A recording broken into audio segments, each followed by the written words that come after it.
Nessa aula de hoje, nós vamos trabalhar com o Teorema de Pitágoras, que é trabalhado em cima do triângulo retângulo.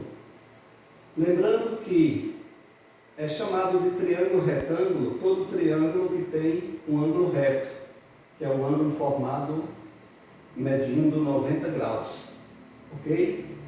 No triângulo retângulo, nós podemos destacar alguns elementos.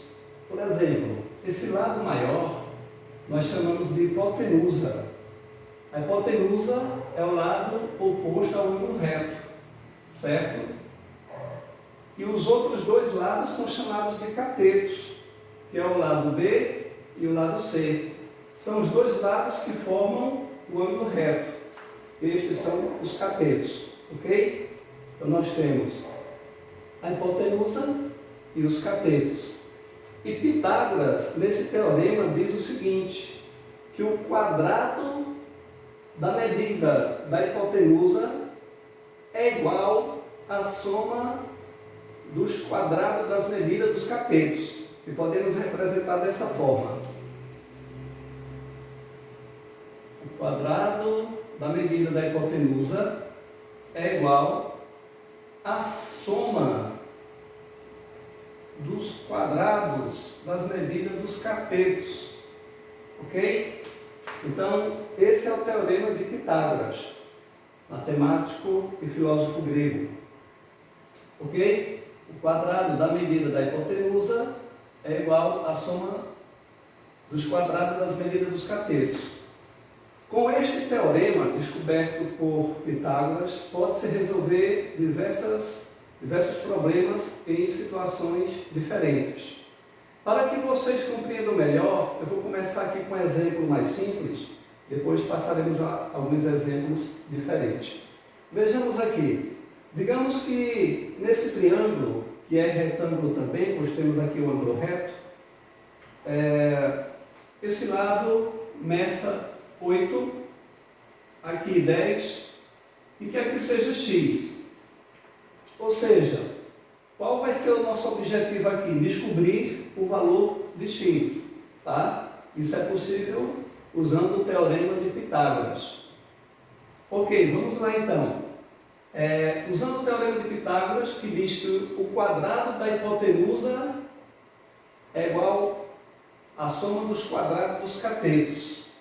Quem é a hipotenusa aqui? Lembre, hipotenusa é o lado oposto ao ângulo reto. Então vai ser o 10. Uma dica que eu dou, o ângulo reto, a pontinha dele vai sempre apontar para a hipotenusa. Então vai ser esse lado aqui, ó. 10 vai ser a hipotenusa. X e 8, que são os dois lados que formam o ângulo reto, são os catetos, ok? Então você sempre começa pela hipotenusa.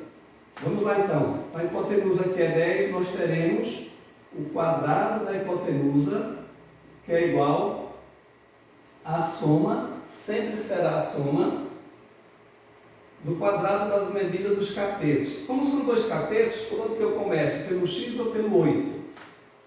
Para ficar mais fácil a resolução, eu sugiro que você comece sempre pela letra, no caso aqui o x, tá? Então, teremos o quadrado, x ao quadrado mais 8 ao quadrado. Ou seja, já deu para perceber que todos os termos começam elevado ao quadrado, ok? Bom, vamos agora calcular essas potências. 10 ao quadrado é 10 vezes 10, que vai dar 100. X ao quadrado, nós repetimos, x ao quadrado. Agora vamos calcular, repete aqui o sinal de mais, 8 ao quadrado. 8 ao quadrado quer dizer que é 8 duas vezes. 8 vezes 8, 64. Né? Beleza, então? Bom, queremos encontrar o valor do x. E percebemos que nós formamos uma equação, né? Nós temos aqui o sinal de igualdade, o qual separa o primeiro membro do segundo membro. Lembrando que o primeiro membro é o que está antes da igualdade, o segundo membro é o que está depois. Como nós queremos descobrir o valor do x, é interessante que o x, que é a variável aqui, a incógnita, passe para o primeiro membro. né? Incógnita é um valor desconhecido, que no caso aqui está sendo representado pelo x, um termo desconhecido, e nós queremos encontrar o valor. Então vamos pegar a parte que tem o x e trazer para o primeiro membro, ok? Então eu vou fazer o seguinte, tudo que está no segundo membro vem para o primeiro, x ao quadrado mais 64, igual. E o que estava no primeiro vai para o segundo, certo? De repente alguém pode estar se perguntando por que o professor não mudou o sinal se ele mudou de um membro para outro.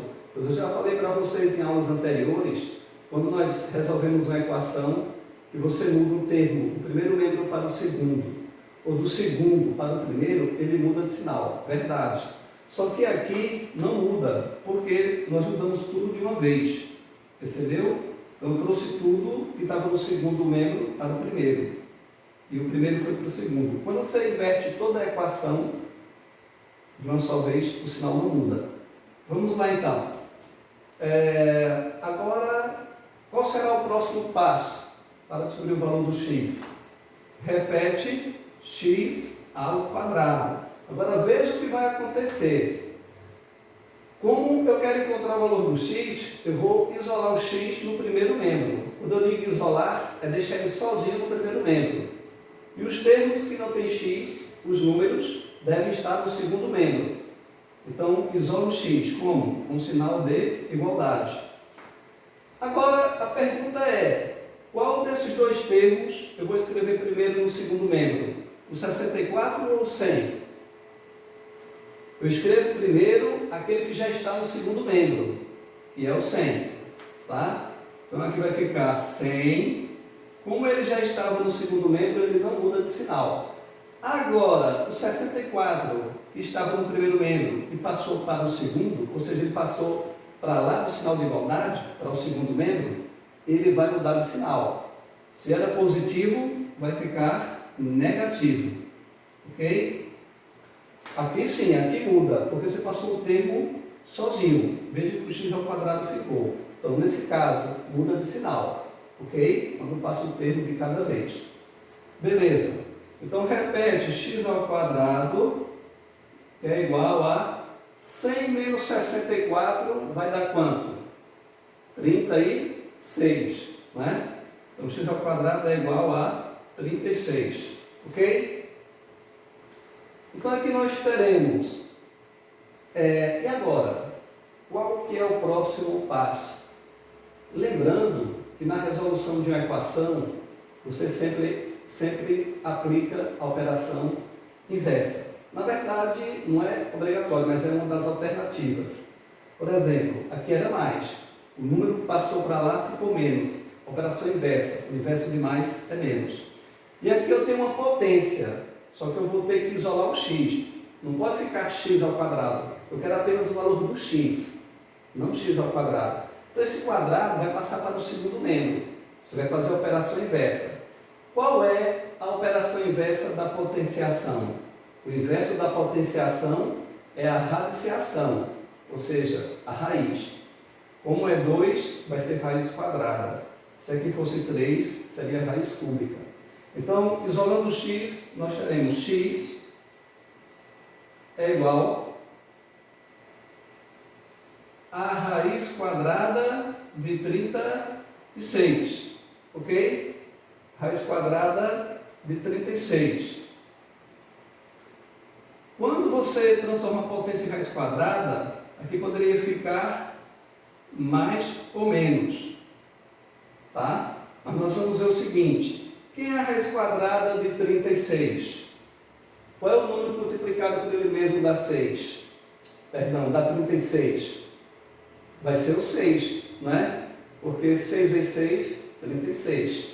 Então, x, resultado final, vai ser igual a 6. Volto a dizer, mais ou menos, seria x mais ou menos 6. Porém, no caso do triângulo, não existe medida de número negativo. Então, nós ficamos só com o valor positivo, ok? Então, x é igual a 6. Resolvido esse primeiro exemplo, tá? Agora vamos ver um exemplo um pouco diferente, tá bom?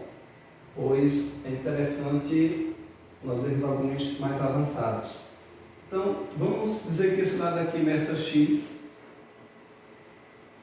esse lado aqui meça 2x. Eu acho que esse espaço aqui não vai dar. Eu vou fazer o seguinte, eu vou apagar aqui, certo? E vou aproveitar esse triângulo aqui de cima, tá bom? Pois esse aqui vai ser um pouquinho maior.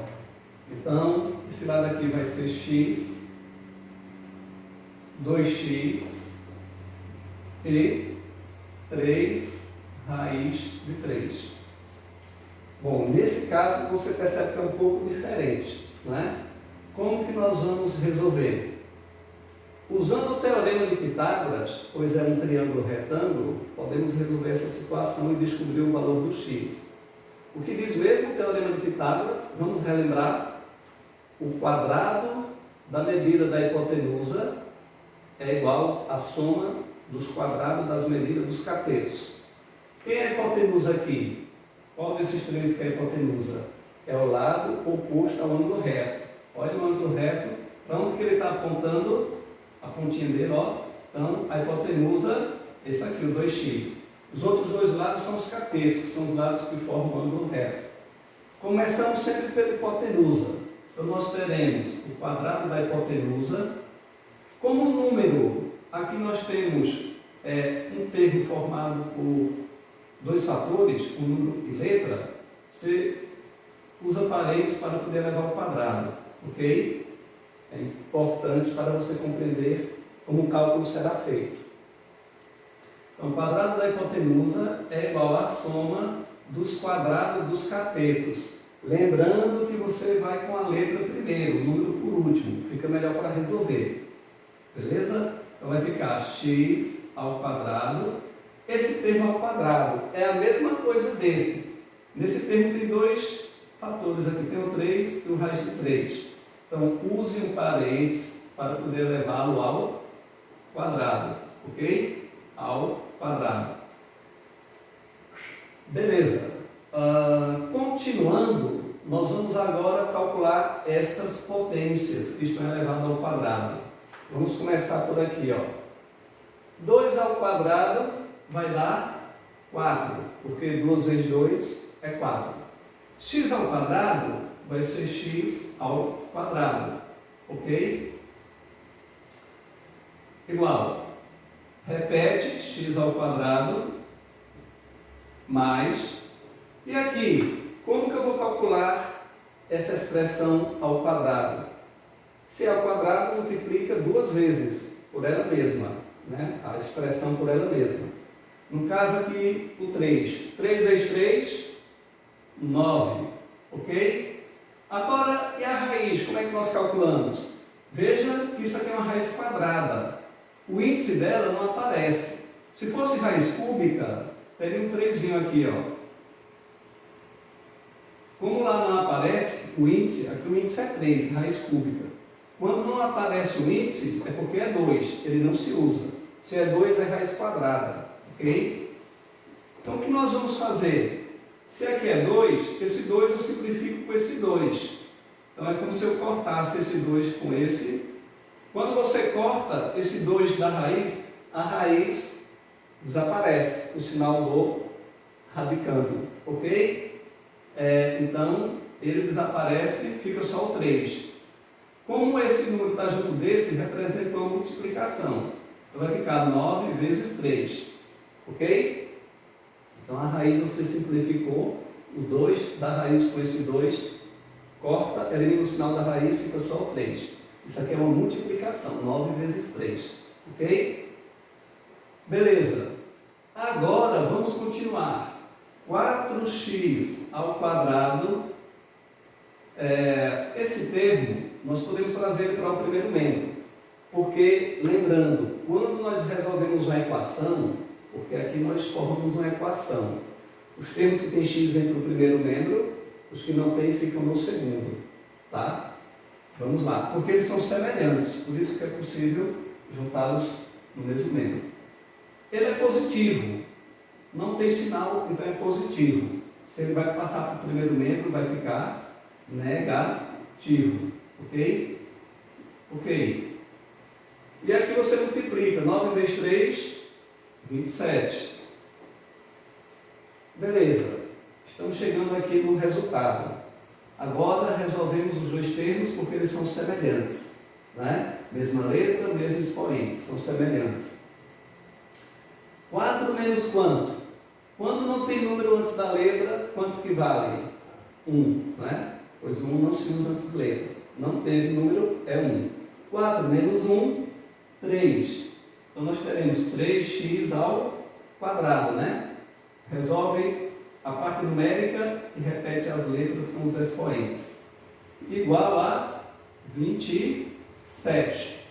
Já estamos chegando no resultado. Como que nós faremos agora?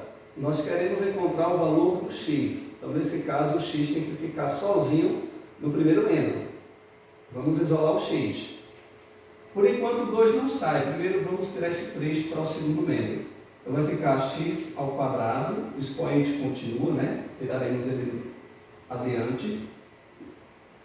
Ok, quem eu escrevo primeiro? O 3 ou o 27? Você escreve primeiro o que já está no segundo membro, que é o 27. 27. Esse número, passando para o segundo membro, vai ficar mais, menos, dividido, raiz de 3, como é que fica? É o que eu falei antes, você sempre aplica a operação inversa. Por exemplo, esse termo era positivo, passou para cá, ficou negativo. É o inverso. Esse aqui, quando o número está junto de letra, ele está multiplicando. Lembra que eu falei aqui, ó, número junto de outro número de raiz também está multiplicando. O número junto de letra também representa uma multiplicação. Se ele vai passar para lá, é o contrário. Se ele estava multiplicando, qual o contrário, qual a operação inversa da multiplicação? A divisão. Então vai ficar 27 dividido por 3, ok? Então, continuando aqui, nós teremos x ao quadrado, que é igual. Só reforçando, sempre o número que está antes da letra, ele passa para lá dividindo, ok? Vamos lá. 27 dividido por 3 vai dar 9, pois 9 vezes 3, 27, ok? Então, x ao quadrado igual a 9. É o resultado? Não. Pois nós não queremos o resultado de x ao quadrado, queremos o valor do x somente. Então vamos tirar esse quadrado daqui também. Isola o x, né? E aí, gente, olha só, elevado ao quadrado, quer dizer, isso é uma potência, né? O inverso da multiplicação foi a divisão. E qual que é o inverso da potenciação? A radiciação, ou seja, a raiz quadrada, no caso aqui, né? Então, isso aqui vai ser transformado na raiz quadrada de 9. Eu não vou aqui considerar aquela questão do mais ou menos, porque sempre nós iremos pegar o valor positivo, tá? Já vou fazer direto. Então, x é igual a raiz quadrada de 9. Quem é a raiz quadrada de 9? 3, pois 3 vezes 3, 9. Então, x é igual a 3, ok? Então, esse é o valor do x aqui. Resolvemos, mas lembrando que há outras situações diferenciadas envolvendo o teorema de Pitágoras. Mas para esse vídeo não ficar longo, vamos nos limitar a esses dois exemplos e veremos na próxima aula outras situações, inclusive alguns problemas a serem resolvidos, ok?